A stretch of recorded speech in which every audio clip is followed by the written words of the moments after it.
Good afternoon. More layoffs in the Albuquerque area, this time at the Hewlett-Packard plant in Rio Rancho. These layoffs at HP are part of a worldwide plan to eliminate 27,000 workers by October of this year. News 13's Selena Westervelt is live at the Rio Rancho plant with the story. Selena.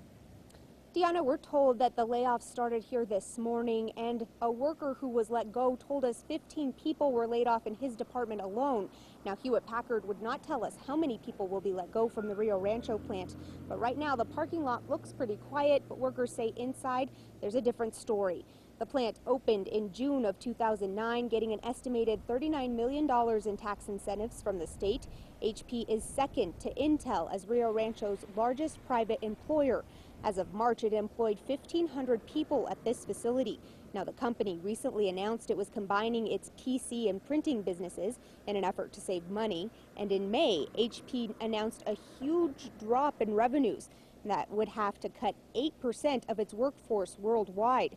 Now, a worker fired today who wanted to keep his identity hidden told us the company is trying to do these layoffs in stages and stay under the radar.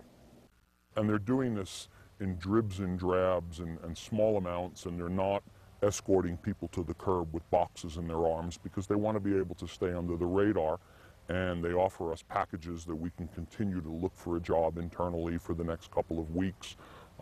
It's hard to believe that there's any internal positions in Rio Rancho, considering that they're letting people go in droves. I have no interest in relocating elsewhere in the country, certainly not at this stage of my life. Now, HP's plant in Rio Rancho is a customer service and technical support plant. Deanna? Okay, Selena, thank you. HP says only a third of the job cuts worldwide will be here in the U.S. This is the third time in about 2 weeks there have been layoffs in the Albuquerque area. Schott Solar is closing up shop, and Loveless laid off about 80 people last week.